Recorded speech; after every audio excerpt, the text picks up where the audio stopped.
నమస్తే, welcome to BCN news. నేను విజయలక్ష్మి. ముందుగా ముఖ్యాంశాలు. యనమదురు డ్రైన్ ను ప్రక్షాళన చేయాలి. GNV కెనాల్ పై వంతెనలు నిర్మించాలి. అసెంబ్లీలో మాట్లాడిన భీమవరం ఎమ్మెల్యే అంజుబాబు. సనాతన ధర్మంపై వైసీపీ జగన్ దర్శకత్వంలో ప్రణాళిక ప్రకారం దాడులు చేస్తున్నారు. పశ్చిమ గోదావరి జిల్లా కూటమి పార్టీల అధ్యక్షుడు రామరాజు, చినబాబు, శ్రీదేవి. భీమవరం ప్రకాశం చౌక్ లో టంగుటూరి విగ్రహ స్థాపనకు కృషి చేస్తారు. రాజ్యసభ సభ్యులు పాక. కౌలు రైతులకు అన్నదాత సుఖీభవ పథకం కింద 20,000, రైతాంగానికి మోంతా తుఫాను పంట నష్ట పరిహారం వెంటనే ఇవ్వాలని కోరుతూ ఆంధ్రప్రదేశ్ కౌలు రైతుల సంఘం జిల్లా కమిటీ ఆధ్వర్యంలో భీమవరంలో నిరసన దీక్ష. భీమవరంలోని యనమదురు డ్రైన్ ను ప్రక్షాళన చేయాలని, వరదలు వచ్చినప్పుడు లోతట్టు ప్రాంతాలు మునిగిపోతున్నాయని రాష్ట్ర public accounts committee chairman MLA Pulaparthi Ramanjaneyulu అన్నారు. సోమవారం జరిగిన అసెంబ్లీ సమావేశాల్లో భీమవరం ఎమ్మెల్యే అంజిబాబు మాట్లాడారు. కొన్ని ప్రాంతాలు మునిగిపోతున్నాయని, వారిని పునరావాస కేంద్రాలకు తరలించి నష్టపరిహారాలు కూడా అందిస్తున్నామని, 60 కిలోమీటర్ల పొడవు గల యనమదురు డ్రైన్ గోదావరి అంత వేగంగా ప్రవహిస్తూ ఉంటుందని అన్నారు. కిక్కిసు కూడా పెరిగిపోయిందని, ప్రక్షాళన అవసరమన్నారు. అదేవిధంగా GNV కెనాల్ పై వంతెనలను ఏర్పాటు చేయాలని కోరారు. దీనిపై మంత్రి నిమ్మల రామానాయుడు సమాధానమిచ్చారు. మా భీమవరం పట్టణానికి ప్రధానమైన డ్రైన్ యలందూరు డ్రైన్. అది భీమవరం పట్టణం నడిబొడ్డు నుంచి వెళ్తుంది. ప్రతి సంవత్సరం ఫ్లడ్ వస్తుంది. స్లూయిస్ చెయ్యి కూడా పనిచేయవు. దానివల్ల ఏమవుతుందంటే ఆ స్లూయిస్ పనిచేయకపోవటం వలన పట్టణం మీదకి వరద నీరు వచ్చి పట్టణం మునిగిపోతుంది. కొన్ని వార్డులు, ఆ వార్డులో వాళ్ళందరినీ తీసుకెళ్లి పునరావాస కేంద్రాల్లో పెట్టి వాళ్ళకి భోజనాలు పెట్టి వాళ్ళకి నష్టపరిహారాలు ఇచ్చి ఇంత ఖర్చు పెడుతున్నారు. చిన్న స్లూయిస్ పనిచేయకపోవటం వల్ల ఈ యలందూరు డ్రైన్ అనేది చాలా ప్రధానమైనది. 60 కిలోమీటర్ల పొడవు ఉంది. దీన్ని ప్రక్షాళన చేయవలసి ఉంది. దీనికి ఈ డ్రైన్ లో ఇప్పుడు కొత్తగా కిక్కీస్ పట్టేస్తుంది. ఇది ఎర్రకాలం, ప్రధాన కాలం వరదంతా కూడా ఈ డ్రైన్ ఏమిటనే గోదావరి అంత వేగంగా వెళ్తుందండి. ఇక్కడ దీనికి ఆ కిక్కీస్ కూడా తీసే ప్రయత్నం చేయాలి. ఇంకొక సమస్య ఏమిటంటే GNV కెనాల్ మీద భీమవరం మధ్యలో నుంచి వెళ్ళింది. ఆ కెనాల్ కి వంతెన కట్టినట్టయితే 1 టౌన్ నుంచి 3వ పట్టణానికి వెళ్ళడానికి 4 కిలోమీటర్లు కలిసి వస్తుంది. డబుల్ లైన్ బ్రిడ్జి ఏర్పాటు చేయాలని, ఈ స్లూయిస్ లో వెంటనే ఏర్పాటు చేయాలని గౌరవ మంత్రి గారిని కోరుతున్నాను. సనాతన ధర్మంపై వైసీపీ జగన్ దర్శకత్వంలో ఒక ప్రణాళిక ప్రకారం కొంతకాలంగా దాడులు చేస్తున్నారని, రాష్ట్రంలో మత సామరస్యాన్ని దెబ్బతీసేందుకు కుట్ర చేస్తున్నారని పశ్చిమ గోదావరి జిల్లా టీడీపీ అధ్యక్షుడు, APISC చైర్మన్ మంతెన రామరాజు ధ్వజమెత్తారు. పశ్చిమ గోదావరి జిల్లా తెలుగుదేశం పార్టీ కార్యాలయంలో టీడీపీ, జనసేన, బీజేపీ జిల్లా అధ్యక్షుల పాత్రికేయ సమావేశంలో మంతెన రామరాజు మాట్లాడుతూ కలియుగ ప్రత్యక్ష దైవం శ్రీ వెంకటేశ్వర స్వామికి జరిగిన అపచారాన్ని ప్రజలకు తెలియజేయడంతో పాటు భవిష్యత్తులో మరే మతానికి ఇలా జరగకుండా సరైన నిర్ణయం తీసుకోవాలన్నారు. ఉమ్మడి పశ్చిమ గోదావరి జిల్లా జనసేన పార్టీ అధ్యక్షుడు కొటికలపూడి గోవిందరావు మాట్లాడుతూ హిందూ ధర్మంపై వైసీపీ జగన్ దర్శకత్వంలో కొంతకాలంగా దాడులు జరుగుతున్నాయని, వైసీపీ ప్రభుత్వ హయాంలో 300కు పైగా హిందూ ఆలయాలపై దాడులు జరిగినా, రథాలు తగలబెట్టినా జగన్ చర్యలు తీసుకోలేదని విమర్శించారు. గత ప్రభుత్వ హయాంలో తిరుమల పరకామణి చోరీ, పవిత్ర లడ్డు మహాప్రసాదాల్లో కల్తీ నెయ్యి వినియోగం, ఇప్పుడు ఏకంగా వెంకటేశ్వర స్వామిని రాజకీయాల్లోకి తీసుకొచ్చి మండలిలో వైసీపీ ప్రజాప్రతినిధులు చెప్పులు, బూట్లు ధరించి స్వామివారి చిత్రపటాన్ని గాల్లో కూపుతూ అవహేళన చేస్తూ తర్వాత పక్కకు పడేయడం దారుణమని మండిపడ్డారు. పశ్చిమ గోదావరి జిల్లా భారతీయ జనతా పార్టీ అధ్యక్షురాలు అయినప్పుడు శ్రీదేవి మాట్లాడుతూ దేవుడి చిత్రపటాలను అడ్డుపెట్టుకుని వైసీపీ నేతలు రాజకీయం చేయడం వారి దిగజారుడుతనానికి నిదర్శనమన్నారు. జగన్ సూచనతో వారు వ్యవహరించిన తీరు అత్యంత బాధాకరమని, హిందూ మత విశ్వాసాలను కించపరిస్తే ప్రజలు సహించరన్నారు. వైసీపీ జగన్ పాలనలో టీటీడీ దేవస్థానంలో అన్యమతస్థుల నియామకం, ఆర్టీసీ బస్ టికెట్లపై అన్యమత ప్రచారం, తిరుమల కొండపై అన్యమత గుర్తు, టీటీడీ వెబ్సైట్లో అన్యమత బోధనలు, దర్శనం, వసతి, అద్దె, టోల్, లడ్డూ ప్రసాదాల ధరలు పెంచడంతో పాటు అనేక సంఘటనలు తిరుమల పవిత్రతకు దెబ్బతీశాయన్నారు. దేవదేవుడితో జగన్ ఆటలాడినందువల్లే 11 సీట్లకు పడిపోయినా సిగ్గు బుద్ధి రాలేదని విమర్శించారు. మాజీ ముఖ్యమంత్రి జగన్మోహన్ రెడ్డి గాని, ఆయన అనుచరులు గాని, మాజీ మంత్రులు గాని, మాజీ శాసనసభ్యులు గాని వివిధ రకాలుగా మాట్లాడడం జరుగుతోంది. కోర్టులన్నా గౌరవం లేదు, అధికారులన్నా గౌరవం లేదు. ఏది చెప్పినా కూడా అది నిజం కాదు, అది అబద్ధం అని చెప్పడం కోసం ప్రయత్నం చేస్తా ఉన్నారు. మొన్న చూసాం 20వ తేదీన భగవంతుడిని ఫోటోలు తీసుకుని అపహాసం చేస్తూ వారందరూ కూడా శాసన మండలిలో చేసినటువంటి అన్ని కూడా చూసాం. తద్వారా మరి దాన్ని మేము ఇలా చేయలేదు అలా చేయలేదని బొత్స సత్యనారాయణ గారు ప్రెస్ మీట్ ఇవ్వడం కానీ జగన్మోహన్ రెడ్డి గారు సమర్థించడం కానీ జరుగుతూ ఉంది. ఓ పక్క గత 5 సంవత్సరాల్లో వెంకటేశ్వర స్వామిని ఎప్పుడూ కూడా గౌరవించకుండా గౌరవం ఉన్నట్టుగా నటించడం, ఏదైనా ఉత్సవాలు కానీ ఏదైనా కార్యక్రమం జరిగినప్పుడు సతీ సమేతంగా హిందువులు అన్నవారు వెళ్తారు. ఎక్కడొక్కడ గుడికి వెళ్ళేటప్పుడు ఆయన భార్యని తీసుకెళ్లరు, డిక్లరేషన్ ఇవ్వరు, ఆయన చెప్పింది వేదం అంటా ఉంటారు. అట్లాంటి వ్యక్తి గతంలో కూడా చూసాం మనం. గత 5 సంవత్సరాల్లో తిరుపతి లడ్డు విషయంలో జరిగినటువంటి ఆ నెయ్యి విషయంలో కల్తీ జరిగిందని, ఎక్కడ కల్తీ జరగలేదని మాట్లాడట్లేదు వాళ్ళు. అందులో అవి లేవు ఇవి లేవని చెబుతున్నారు కానీ మేము కల్తీ చేసామని, కల్తీ చేయలేదని కానీ చెప్పట్లా. ఏదైతే తనకు జంతు సంబంధించిన కొవ్వు పదార్థాలు కొన్ని కలిసినాయి కానీ కెమికల్స్ కలపడం కానీ జరిగినట్టుగా నిర్ధారించడం జరిగింది. అవి కలవలేదు అంటున్నారు కానీ కల్తీ నెయ్యి అని ఎక్కడ కల్తీ నెయ్యిని ఒప్పుకుంటలేదు, కల్తీ నెయ్యి మేము ఏమి కలపలేదని ఒప్పుకుంటలేదు. పూర్తి స్థాయిలో కల్తీ జరగడం జరిగింది. వారి దృష్టిలో ఉండి జరగడం ద్వారా దాని ద్వారా ఎన్నో ముడుపులు జరిగాయని చెప్పి ఆధారాలతో సహా జరుగుతూ ఉన్నాయి.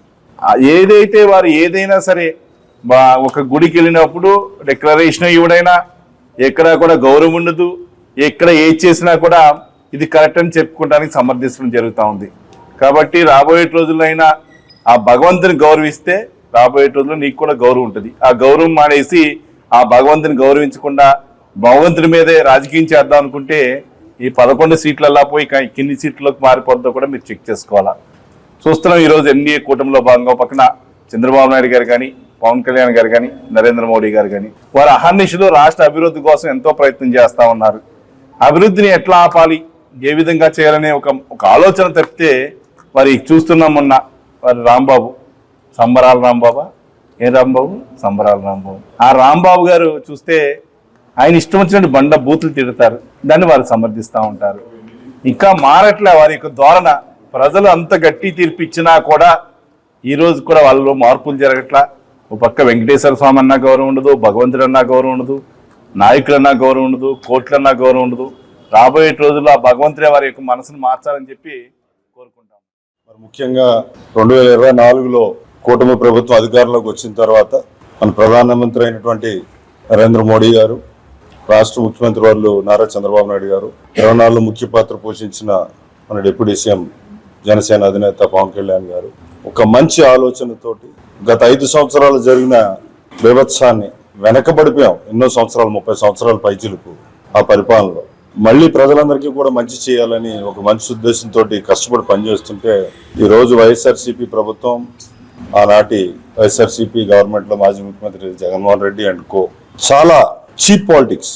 చెప్పాలంటే ఇప్పుడు అసెంబ్లీ ఉందంటే మతాలకి కులాలకి అతీతంగా ప్రజల అభిష్టం మేరకు ప్రజలకు ఏం చేస్తే బాగుంటుంది, రాష్ట్రం ఎలా వెళ్తే ఎదురుకి వెళ్తుందని ఒక మంచి ఆలోచనతో వెళ్ళి అసెంబ్లీలో నిత్యం మతపరమైన కులపరమైన రాజకీయాలు చేయాలని ఒక ఆలోచనతోటి, ఒక పనికిమాల ఆలోచనతోటి వైఎస్ఆర్సీపీ నాయకులందరూ కూడా ప్రయత్నించడం.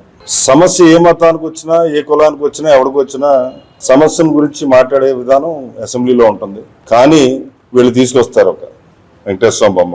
ఇక్కడ పూర్తిగా ప్రజలు అర్థం చేసుకోవాల్సింది ఏంటంటే సమస్య గురించి అసెంబ్లీలో మాట్లాడారు. ఇతను మన మనుగడ లేదు అని అర్థం చేసుకుని జగన్మోహన్ రెడ్డి వారి నాయకులు వైఎస్ఆర్సీ పార్టీకి రానున్న రోజుల్లో భవిష్యత్తు లేదని పూర్తిగా వాళ్ళకి అర్థమైన తర్వాత ప్రజల్లో విభజన తీసుకురావాలి, మతాల పరంగా కులాల పరంగా విభజన తీసుకురావాలని ఇలా దేవుళ్ళ మీద కులాల మీద మాట్లాడే పరిస్థితికి వచ్చారు. పవిత్రమైన వెంకటేశ్వర స్వామి మన లాస్ట్ ప్రెస్ మీట్ లో కూడా చెప్పాను నేను. మరి ఏదో అంకి తీసుకెళ్లిపోతాడు అనుకున్నాం కానీ 151లో 5 పట్టుకెళ్ళిపోతాడని మనం కూడా ఊహించలేదు. 11కి వచ్చాడు.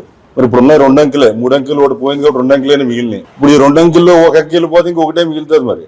మరి అది కూడా ఉంచుకుంటారో ఓడగొట్టుకుంటారో ఆ స్వామి తెలుస్తాడు, ప్రజలు తెలుస్తారు. అంబటి రాంబాబు గారు ముఖ్యమంత్రిని బూతులు తిట్టి ఇష్టం వచ్చాడు మాట్లాడితే జగన్మోహన్ రెడ్డి గారు వెనకేసి వస్తాడు. నువ్వు తిట్టావని అడగట్లేదు, కాపు నాయకుని తిట్టారని అడుగుతున్నారు. క్యారెక్టర్ దాటిన తర్వాతే కులం ఉంటుంది. ఏ కులం అనేది కాదు, ముందు బాధ్యత నేర్పండి మీ నాయకులకి, ఆలోచన విధానాన్ని మార్చండి. ఇవన్నీ చూస్తుంటే నాకు డౌట్ వస్తుంది.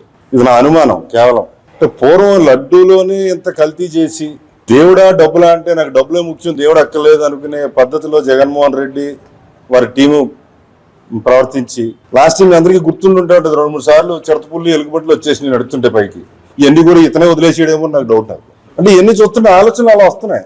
ఓ పవిత్రతను మనం కాపాడాలి. అది ఏ దేవుడు అయినా, వెంకటేశ్వర స్వామి అయి ఉండొచ్చు, అల్లా అయి ఉండొచ్చు, జీసస్ అయి ఉండొచ్చు, ఎవరైనా కూడా. మీరు ఈ విధానాలు మార్చుకోకపోతే అభివృద్ధి మీద మాట్లాడండి. ఇప్పటికే ప్రజల్లో మీ మీద నమ్మకం సన్నగిల్లింది. కూటమి ప్రభుత్వం ఏం చేస్తున్నది నిశ్చితగా ప్రజలందరూ కూడా దగ్గర నుంచి చూస్తున్నారు. రానున్న రోజుల్లో మరింత అభివృద్ధి దిశగా రాష్ట్రం ఎదురుకు వెళ్లే పరిస్థితిలో ఉంది. మరి ఎక్కడా లేని విధంగా ప్రపంచంలోనే నెంబర్ 1గా వైజాగ్ క్వాంటమ్ కంప్యూటింగ్ లో, ఆర్టిఫిషియల్ ఇంటెలిజెన్స్ లో మనం వచ్చే పరిస్థితిలో ఉన్నాం. ఇవన్నీ కూడా దృష్టిలో పెట్టుకొని ప్రజలందరినీ కూడా ఒకటి ఆలోచించమని కోరుతున్నాను. ఇతను చేసిన తప్పులు కప్పుపుచ్చుకోవడానికి రోజుకో విషయాన్ని తీసుకొచ్చి అందులో దేవుడు లేరు, ప్రజలు లేరు, నాకు ఒక నోటు ఉంటే చాలా 500 రూపాయల నోటు ఎన్నున్నా ఓకే, ప్రజలతో పని లేదు, దేవుడితో పని లేదు, డబ్బే నాకు ప్రధానం అనుకునే మీ పద్ధతి మార్చుకోకపోతే, ఆ రోజు పహల్గాంలో చాలా మంది ఉగ్రవాదులు చంపేశారు మన వాళ్ళని. వాళ్ళకి మీకు తేడా ఏం లేదని నేను భావిస్తున్నాను. ఓ మతంతో, కులాలతోటి మన ప్రజల్లో విద్వేషాలు రచ్చగొట్టే విధంగా మన ఎదురుకు వెళ్ళకూడదని మీకు హెచ్చరిస్తూ మరొకసారి కూటమి తరపున ప్రజలందరినీ కూడా విన్నమించుకుంటున్నాను. ఒకసారి పూర్తిగా మీరు ఆలోచించండి. రానున్న రోజుల్లో మన పిల్లల భవిష్యత్తు ఇది మన డబ్బులు ఇచ్చి కొనుక్కునేది కాదు. ప్రతి ఒక్కరి బాధ్యత. అధికారులు ఉన్నవాళ్ళే కాదు, ప్రజల బాధ్యత కూడా ఉందని తెలియజేస్తూ ఈ చక్కటి అవకాశం కల్పించినందుకు మీడియా మిత్రులందరికీ కూడా హృదయపూర్వక ధన్యవాదాలు తెలియజేసుకున్నాను. జై కూటమి. దేవుడితో వైసీపీ నీచ రాజకీయం. దేవుడంటే భక్తి లేదు, ప్రేమ లేదు.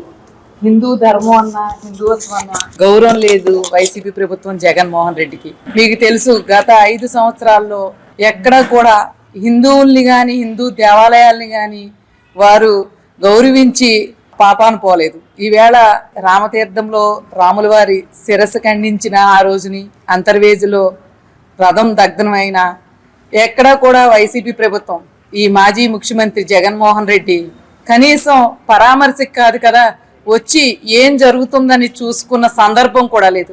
అంటే వారికి ఈవేళ హిందూ ధర్మం అన్నా, హిందువులన్నా, హిందూ దేవాలయాలన్నా ఒక సునకర భావం.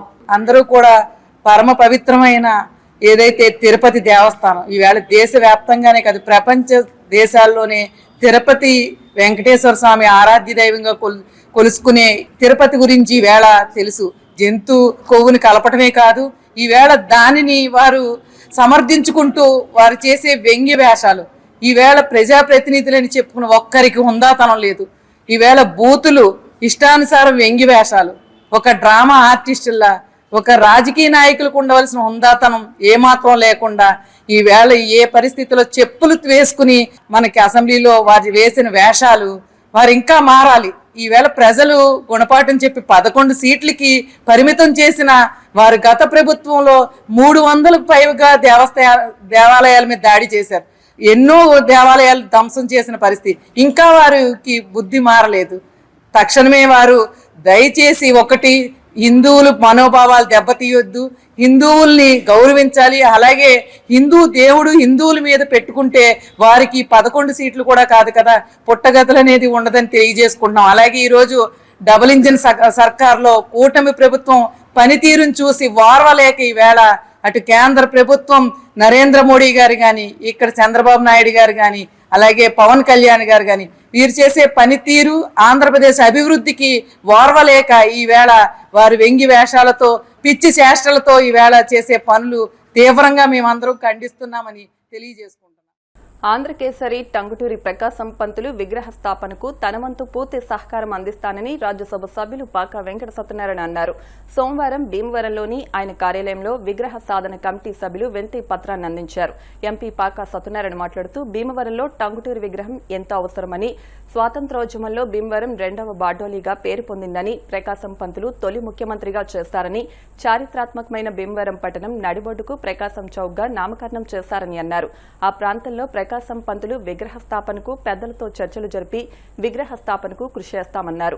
కమిటీ కార్యదర్శి చెరుకోడ రంగసాయి మాట్లాడుతూ 15 ఏళ్లుగా విగ్రహ స్థాపనకు ఎన్నో ప్రయత్నాలు చేస్తున్నామని, రాజకీయ నాయకులకు వెంతి పత్రాలు కూడా అందించామని, కూటమి ప్రభుత్వం చేస్తున్న అభివృద్ధి కార్యక్రమాల్లో భాగంగా ప్రకాశం చౌక్లో ప్రకాశం పంతులు విగ్రహ స్థాపనకు శ్రీకారం చుట్టాలని అన్నారు. ఎంపీ సత్యనారాయణ స్పందించి కలెక్టర్కు ఈ విషయాన్ని తెలియజేస్తానని అనడం శుభపరిణామన్నారు. కార్యక్రమంలో అరసవల్లి సుబ్రహ్మణ్యం, పి భాస్కర్రావు, మంతన కిరణ్, చెల్లబోయిన రంగారావు, పి అమూల్యరావు, డివి కృష్ణంరాజు తదితరులు పాల్గొన్నారు. పశ్చిమ గోదావరి జిల్లా భీమవరం పట్టణంలో గల ప్రకాశం చౌక్ అని పిలువబడే ప్రాంతంలో ప్రకాశం పంతులు గారి విగ్రహం లేనటువంటి నేపథ్యంలో ఆ చౌక్కు సంబంధించిన ప్రధానమైనటువంటి పేరు పెట్టేటటువంటి వ్యక్తి మరి గౌరవ శ్రీ మాజీ ముఖ్యమంత్రి స్వాతంత్ర సమరయోధుడు ఆంధ్ర కేసరి టంగుటూరి ప్రకాశం పంతులు గారి యొక్క విగ్రహాన్ని ఏర్పాటు చేయమని చెప్పి ఈరోజు కమిటీగా ఫామ్ అయ్యి వీరందరూ కూడా రావడం జరిగింది. భీమవరానికి ఉన్నటువంటి విశిష్టత రెండవ బార్డోలి, ప్రకాశం గారికి ఉన్నటువంటి విశిష్టత ఆంధ్ర కేసరి. పంజాబ్ కేసరిగా లాలా లజపతి రాయ్ ఉంటే ఆంధ్ర కేసరిగా టంగుటూరి ప్రకాశం పంతులు గారు. మొదటి బార్డోలిగా గుజరాత్లో విప్లవాలకి తిరుగుబాటు ఆ ప్రాంతం ఉంటే రెండవ బార్డోలిగా భీమవరం. మనందరికీ కూడా చరిత్రలో దీనికి ఉన్నటువంటి ప్రాముఖ్యత మనందరికి కూడా తెలిసింది. కాబట్టి రెండవ బార్డోలిలో ఖచ్చితంగా ఆంధ్ర కేసరి గారి యొక్క విగ్రహం ఏర్పాటు ఏదైతే ఉన్నదో ఇది యాదృచ్ఛికంగా కాదు, ఇది ఖచ్చితంగా చేయవలసినటువంటి బాధ్యత అందరిపైన ఉన్నది. అయితే ఇటీవల సుప్రీంకోర్టు విగ్రహాల ఏర్పాటుకు సంబంధించి అనేక రకాలైనటువంటి గైడ్ లైన్స్ అవి కూడా ఏర్పాటు చేయడం జరిగింది.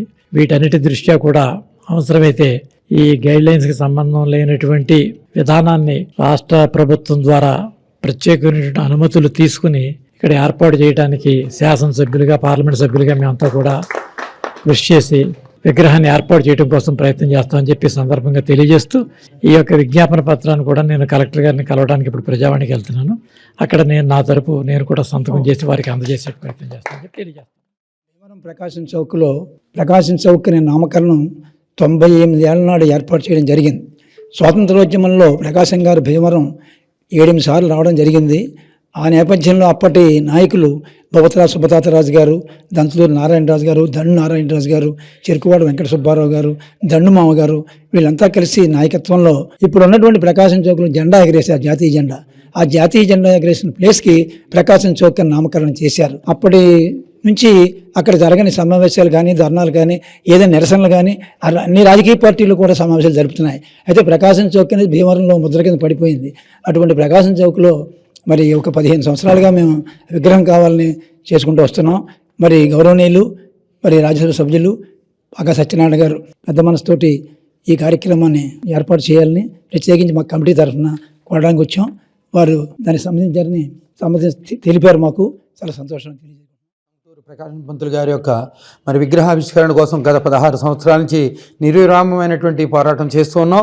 ఎంతోమంది అధికారులు, ప్రజాప్రతినిధులు ఈ భీమవరం పట్టణం నుంచి వెళ్ళినటువంటి ప్రతి వారికి కూడా ఈ యొక్క వినతి పత్రాలు ఇస్తూ మరి ఉన్నాం. కాకపోతే ఈ సందర్భంలో ఈసారి రాజకీయ నేపథ్యమే కాకుండా సామాజిక నేపథ్యం అన్ని రకాలైనటువంటి విషయాలపై అవగాహన ఉన్నటువంటి మన రాజ్యసభ సభ్యులు పాకా సత్యనారాయణ గారు దీని మీద పూర్తి అవగాహన ఉంది కాబట్టి వారి చేతుల మీదుగా ఈ యొక్క కార్యక్రమం పూర్తి చేయాలనే ఒక ఆలోచనతో ఈరోజు సాధన కమిటీ ఏదైతే ఉందో మేమందరం కూడా రావడం జరిగింది. ఎన్నో సంవత్సరాల నుంచి ఏ రాజకీయ పార్టీ కార్యక్రమాలు పెట్టాలన్నా ప్రకాశం చౌక్ అంటారు, ఏ రాజకీయ నాయకుడు వచ్చి ప్రసంగించాలన్నా ప్రకాశం చౌక్ అంటారు. కానీ అంతటి గొప్ప విశిష్టత కలిగినటువంటి ప్రకాశం చౌక్లో ఆయన విగ్రహం లేనటువంటి లోటు ఈ భీమవరంలోనే కనపడుతుంటుంది. కాబట్టి ఆ విగ్రహాన్ని ఏర్పాటు చేయాలని ఈ యొక్క సాధన కమిటీ శ్రీ విజ్ఞాన వేదిక ఆధ్వర్యంలో మరి కోరుతున్నాం. సభ్యులు పాకా వెంకట సత్యనారాయణ గారికి మన ప్రకాశం పంతులు గారు మరి విగ్రహాన్ని ఏర్పాటు చేయాలని ప్రకాశం చౌక్లో వినతి పత్రం ఇవ్వడం జరిగింది. భీమవరం పట్టణంలో స్వతంత్ర సమరయోధుల కాడి నుంచి ఈ రోజు వరకు కూడా అక్కడ ఏ కార్యక్రమం చేయనా ప్రకాశం చౌక్ వద్ద కార్యక్రమం చేస్తున్నాం అనేది ఒక నినాదంతో నామకరణం చేయడం జరిగింది. పార్టీలకు అతీతంగాను, కులాలకు అతీతంగాను ఎన్నో కార్యక్రమాలను మనం జయప్రదం చేస్తున్నాం. అదే పద్ధతిలో మరి పాక వెంకట సత్యనారాయణ గారు ఈ కార్యక్రమం పూనుకొని అక్కడ విగ్రహం ఏర్పాటు చేయటంలో ఆయన ప్రధాన పాత్ర వహించాలని. కౌలు రైతులకు అన్నదాత సుఖీభవ పథకం కింద 20,000 రైతాంగానికి మోంతా తుఫాను పంట నష్ట పరిహారం వెంటనే ఇవ్వాలని కోరుతూ ఆంధ్రప్రదేశ్ కౌలు రైతుల సంఘం పశ్చిమ గోదావరి జిల్లా కమిటీ సోమవారం జిల్లా కేంద్రమైన భీమవరంలో ప్రకాశం చౌక్ వద్ద దీక్షా శిబిరాన్ని ఏర్పాటు చేసి నిరసన వ్యక్తం చేశారు. ఫిబ్రవరి నెల 24న రైతుల సంఘ ఆధ్వర్యంలో కలెక్టరేట్ వద్ద జరిగే నిరసన దీక్షలో కౌలు రైతులు పాల్గొని సంఘీభావం తెలియజేయాలని పిలుపునిచ్చారు. ఈ కార్యక్రమంలో ఏపీ కౌలు రైతు సంఘం జిల్లా ప్రధాన కార్యదర్శి మామిడిశెట్టి రామాంజనేయులు, కౌలు రైతు సంఘం జిల్లా అధ్యక్షులు ఇందుర్తి శ్రీనివాసరావు, చిర్ల పుల్లారెడ్డిలు మాట్లాడుతూ పంట నమోదు ఆధారంగా కౌలు రైతులకు అన్నదాత సుఖీభవ పెట్టుబడి సాయం 20,000 తక్షణమే అందించాలని కోరారు. మోంతా తుఫాను కారణంగా నష్టపోయిన రైతులకు ప్రభుత్వం 22,21,00,000 రూపాయలు నష్టపరిహారం అందించాలని డిమాండ్ చేశారు. కులాలతో సంబంధం లేకుండా ప్రతి రైతు కుటుంబానికి పెట్టుబడి సహాయాన్ని అందించాలని, గత ప్రభుత్వం తెచ్చిన 2019 కౌలు రైతు చట్టాన్ని రద్దు చేసి ప్రభుత్వం గుర్తింపు కార్డు ఇవ్వాలని కోరారు. ఈ సమావేశంలో రైతు సంఘం రాష్ట్ర నాయకులు కేతా గోపాలన్, సిహెచ్ వెంకటేశ్వరరావు, ఇంజేటి శేఖర్ బాబు, బొల్లా సుబ్బారావు తదితరులు పాల్గొన్నారు. రామాంజనేయులు, ఆంధ్రప్రదేశ్ కౌలు రైతు సంఘం పశ్చిమ గోదావరి జిల్లా ప్రధాన కార్యదర్శి. రాష్ట్ర ప్రభుత్వం కౌలు రైతుల పట్ల అవలంబిస్తున్నటువంటి వ్యతిరేక విధానాలు ఏవైతే ఉన్నాయో వీటిని నిరసిస్తూ రాష్ట్ర వ్యాప్తంగా ఆంధ్రప్రదేశ్ కౌలు రైతు సంఘం అలాగే రైతు సంఘంతో కలిపి నిరవధిక నిరసన దీక్షలో చేపట్టాము. ఈ పశ్చిమ గోదావరి జిల్లా సంబంధించి ప్రకాశం చౌక్ సెంటర్ భీమవరంలో ఈ దీక్షలో ప్రారంభించాము. ఈ దీక్ష ఈరోజు రేపు సాయంత్రం వరకు కూడా కొనసాగుతుంది. ప్రధానంగా ఈ రోజున రాష్ట్ర ప్రభుత్వం గత ఎన్నికల్లో కానీ ఎన్నికల తర్వాత కానీ అధికారంలోకి వచ్చాక కౌలు రైతులకి ప్రధానంగా ఏదైతే గత ప్రభుత్వం తీసుకొచ్చినటువంటి 2019 క్రాప్ కల్టివేషన్ రైట్ సర్టిఫికేట్ చట్టం ఉందో ఆ చట్టాన్ని నేను రద్దు చేస్తాను. ఆ చట్టంలో భూ యజమానులు సంతకం చేయాలనే నిబంధన ఉండడంతో కౌలు రైతులకు గుర్తింపు కార్డులు అందడం లేదు. కాబట్టి ఆ చట్టాన్ని రద్దు చేసి కొత్త చట్టం తీసుకొచ్చి కౌలు రైతాంగానికి అందరికీ కూడా కౌలు గుర్తింపు కార్డులు ఇస్తామని ఈ కూటమి ప్రభుత్వం తెలిపింది. మరి దాంతోపాటు ప్రధానంగా ఈ రోజున పంటలు పండిస్తున్నటువంటి కౌలు రైతులు ఎవరైతే ఉన్నారో వీళ్ళందరికీ కూడా అన్నదాత సుఖీభవ పెట్టుబడి సాయం 20,000 రూపాయలు ఇచ్చి ఆదుకుంటామని హామీ ఇచ్చింది. మరి కానీ ఈ రోజున 2 సంవత్సరాలు అవుతుంది ప్రభుత్వం అధికారంలోకి వచ్చి ఇంతవరకు పాత చట్టాన్ని రద్దు చేయడం కానీ కొత్త చట్టాన్ని తేవడం కానీ చేయలేదు. ఏదైతే ఈ రోజున 6 కాలం కష్టపడి ప్రైవేటు వడ్డీలకు అప్పులు తెచ్చి పంటలు పండిస్తున్నారో కౌలు రైతులు, పేద రైతులు వీళ్ళకి పెట్టుబడి సాయం ఇవ్వలేదు. ఎవరికి ఇస్తుందయ్యా అంటే ఏదైతే ఉద్యోగాలు, వ్యాపారాలు, ఇతర చోట్ల వ్యవసాయం వదిలేసి ఉంటున్నారో అటువంటి భూస్వాములకి అలాగే భూ యజమానులకి మాత్రం పెట్టుబడి సాయం ఇస్తుంది తప్ప నిజంగా ఎవరైతే కష్టపడి పంటలు పండిస్తున్నారో వీళ్ళకి ఈ రోజుకి ఈ కౌలు రైతులకి సిల్లుగా ఇచ్చినటువంటి పరిస్థితి లేదు. జిల్లాకు సంబంధించి గత సార్వా పంటకి మంతా తుఫాను వచ్చింది. మరి మన ప్రాంతంలోనే అంతర్వేది నుంచి ఇలా బీచెప్ మీదుగా ఈ తుఫాను తీరం దాటింది. మరి అటువంటి సందర్భంలో జిల్లాలో వ్యవసాయం తీవ్రంగా దెబ్బతింది. 20,500 ఎకరాల్లో 22,000 మంది రైతాంగం పంట కోల్పోయారు. మరి వీళ్ళకి సంబంధించి 22,51,00,000 పైబడి పంట నష్టపరిహారం ఇస్తామని ప్రభుత్వ అధికారులు అంచనాలు పంపారు. కానీ ఈ రోజుకి ఆ పంట నష్టపరిహారం కూడా ఇవ్వలేదు. కాబట్టి తక్షణమే ప్రభుత్వం స్పందించి ఏదైతే కౌలు రైతాంగానికి అన్నదాత సుఖీభావ పెట్టుబడి సాయం ఉందో ఆ 20,000 కులాలతో సంబంధం లేకుండా కౌలు రైతులందరికీ ఇవ్వాలని, అలాగే జిల్లాకు రావాల్సినటువంటి పంట నష్టపరిహారం 22,51,00,000 పైబడి ఏదైతే ఉందో దీన్ని తక్షణం ఇవ్వాలని డిమాండ్ చేస్తున్నాము. ఈ దీక్షల అనంతరం రేపు జిల్లా కలెక్టర్ గారికి కూడా వినతి పత్రం ఇచ్చి ఈ ప్రభుత్వం తక్షణం కౌలు రైతుల సమస్యలు పరిష్కరించాలని కోరుతూ మేము విజ్ఞప్తి చేస్తున్నాం. శ్రీనివాసరావు, కౌలు రైతు జిల్లా అధ్యక్షుడు అండి. కౌలు రైతులకి గత ప్రభుత్వం తెచ్చిన చట్టాన్ని రద్దు చేసి ఈ చట్టం కొత్త చట్టం తెచ్చి కౌలు రైతులకి అన్నదాత సుఖీభావ వేస్తానని వాగ్దానం చేసిన ప్రభుత్వం నష్టపరిహారం కానీ అన్నదాత సుఖీభావ కానీ ఇప్పటి వరకు రైతులకి ఏ విధమైన నష్టపరిహారం ఇవ్వలేదని కోరుకుని ఈ యొక్క దీక్షలో ప్రారంభించాం. రైతు సంఘం జిల్లా అధ్యక్షుడు చిల్ల పుల్లారెడ్డి. ఈరోజు రేపు 36 గంటల్లో కౌలు రైతు సంఘం నిరసన దీక్షలో ఇక్కడ చేపట్టాం మనం. అయితే రాష్ట్ర వ్యాప్తంగానే పిలుపులో భాగంగా భీమవరం ధర్నా చౌక్ దగ్గర నిరసన కార్యక్రమం నిర్వహించాం. అయితే ఇవాళ రాష్ట్ర ప్రభుత్వం కానీ కేంద్ర ప్రభుత్వం కానీ రైతాంగ సమస్యలు కానీ వ్యవసాయ కార్మికుల సమస్యలు కానీ కౌలు రైతుల సమస్యలు కానీ పట్టించుకునే పరిస్థితి కనపడతలేదు. అయితే ఎన్నిక ముందు అనేక వాగ్దానాలు చేసింది. వాగ్దానం ఈ రోజు కూడా అమలు చేసే పరిస్థితి కనపడతలేదు. మొన్ననే మోడీ గారు అమెరికా దేశం నుంచి స్వేచ్ఛ వాణిజ్య ఒప్పందం కలుపుకున్నాడు. ఆయన ఆ స్వేచ్ఛ వాణిజ్య ఒప్పందం వల్ల రైతాంగానికి తీరం లోటు కింద కనపడుతుంది. ఎందుకంటే అక్కడ ఉన్న ప్రభుత్వాలు 60-70% సబ్సిడీ ఇస్తుంటే మన దేశంలో ఉన్న ప్రభుత్వాలు 2% కూడా సబ్సిడీ ఇచ్చే పరిస్థితి కనపడతలేదు. ఎరువుల మీద కానీ పురుగు మందులు కానీ మొన్ననే 16,000 కోట్ల రూపాయలు సబ్సిడీ తీసేసింది. అలాగే మరి ఇక్కడ మనం తయారు చేసిన విత్తనాలు కూడా ఈడ్చుకుంటే అవకాశం లేని పద్ధతిలో ఇవాళ విదేశీ బహుళ జాతి సంస్థల విత్తనాలు కూడా దిగుమతి చేసుకునే పరిస్థితి కనపడుతుంది.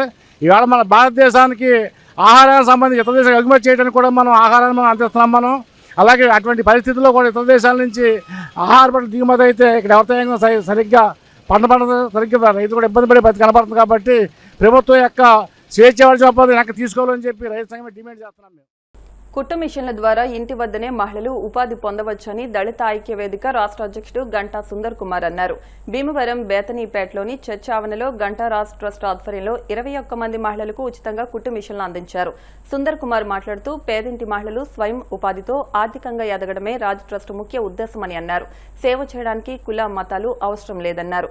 పట్టా దేవరాజు, పాస్టర్ ఎస్ దానియల్, పుష్పరాజ్ మాట్లాడుతూ మహిళల అభ్యున్నతి కోసం రాజ్ ట్రస్ట్ చేస్తున్న సేవ అద్వితీయమన్నారు. సేవ చేయడం సామాజిక బాధ్యత అని రాజ్ ట్రస్ట్ గత 21 సంవత్సరాలుగా చేస్తున్న సేవలు అమోఘమన్నారు. రాజ్ ట్రస్ట్ వ్యవస్థాపకులు గంటా రాజ్ కుమార్ మాట్లాడుతూ ఈ ఏడాదిలో 3000 మంది మహిళలకు కుట్టు మిషన్లు అందిస్తున్నామని, అర్హత ఆధారంగా 5 జిల్లాల్లో పేద మహిళలకు కుట్టు మిషన్లు అందిస్తున్నామన్నారు.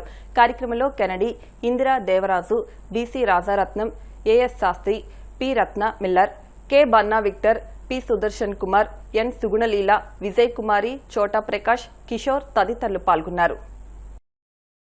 దాదాపు ప్రభుత్వం 300 మంది చనిపోయారని ప్రభుత్వం లెక్కలు చెప్పింది. కానీ వేలాది మంది చనిపోయారనేది వాస్తవం. మరి అక్కడ మణిపూర్ ప్రాంతంలో ఎక్కడైతే ప్రజలు ఇబ్బందులు ఎదుర్కొంటున్నారో, ఎక్కడైతే చర్చలు తగలబెట్టేశారు, ఎక్కడైతే పదవులు చంపేశారో ఆ ప్రాంతానికి మరి రాజకుమార్ గారు ప్రతినిధి బృందం కొన్ని లక్షల రూపాయలు, ఎలాగంటే ఫ్లైట్ ఢిల్లీ నుంచి మణిపూర్ ఫ్లైట్లు వెళ్ళి మరి వాళ్ళందరూ కూడా పంచిపెట్టడం అనేది సామాన్య విషయం కాదు. మరి ముఖ్యంగా ప్రతి నెల గురుకుల రాజ్ ట్రస్ట్ కార్యాలయంలో వృద్ధులకు, వితంతువులకు కొన్ని 100 మందికి పెన్షన్ కార్యక్రమం. భీమవరం లెపర్సీ కాలనీలో ఎంతమంది లెపర్సీ వారు ఉన్నారో ప్రతి ఒక్కరు కూడా పెన్షన్ కార్యక్రమం.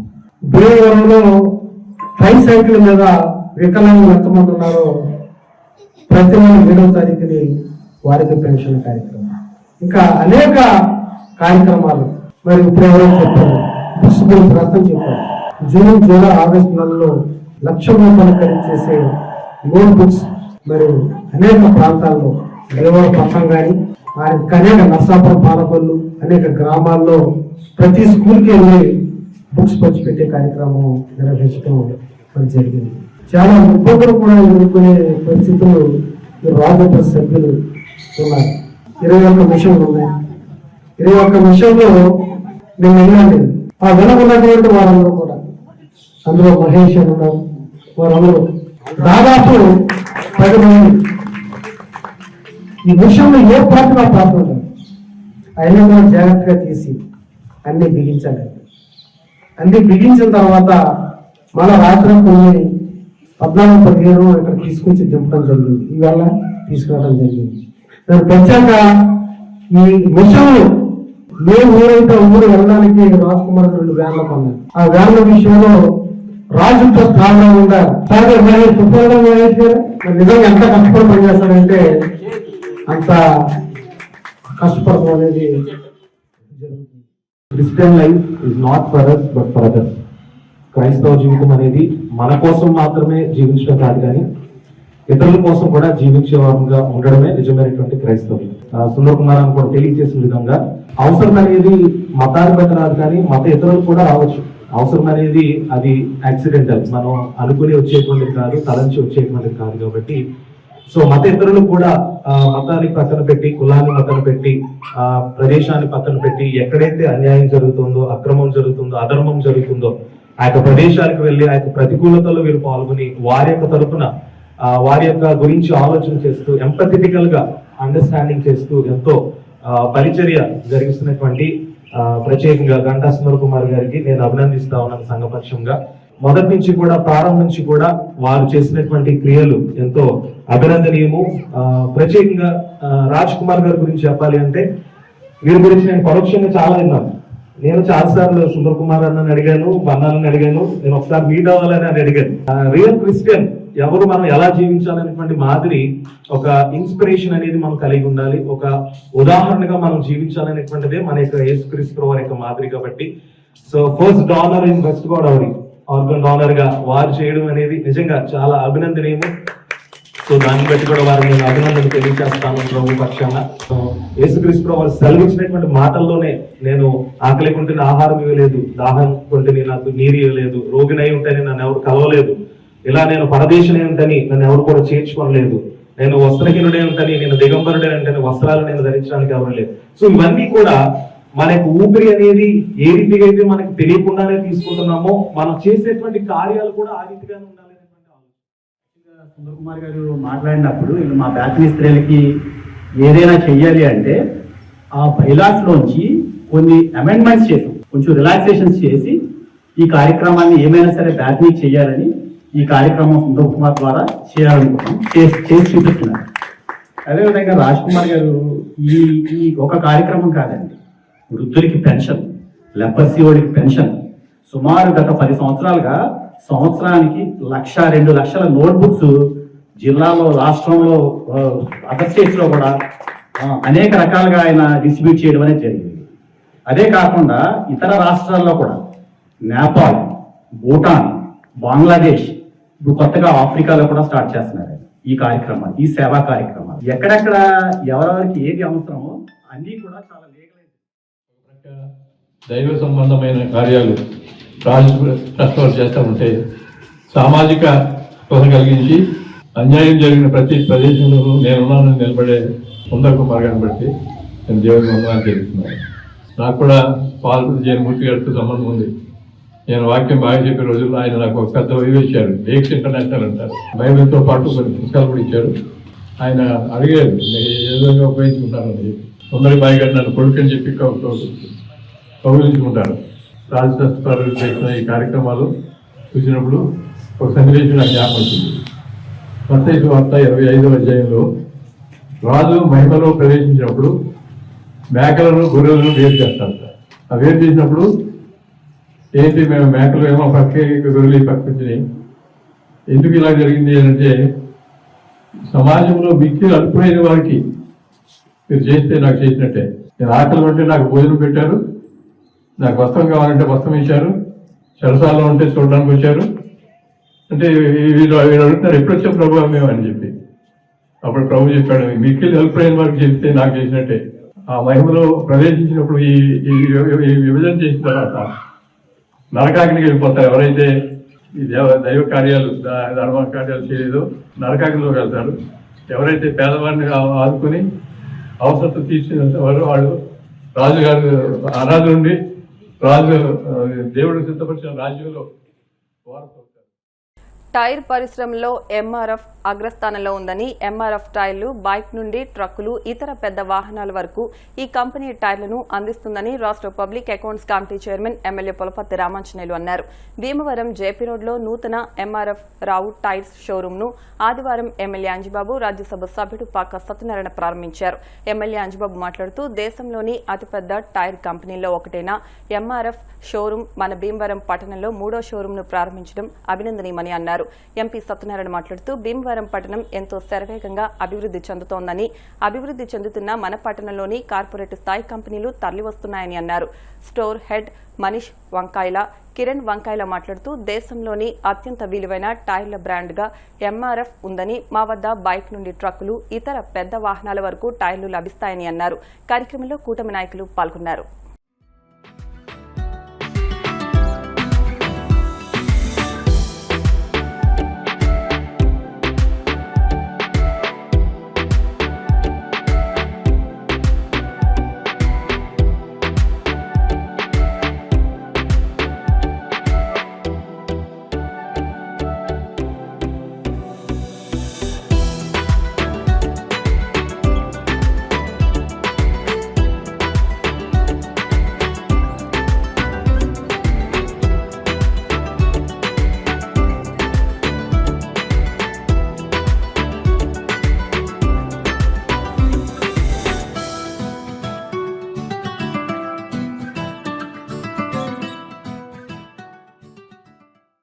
ఇప్పుడు కాసేపు ప్రకటనలు.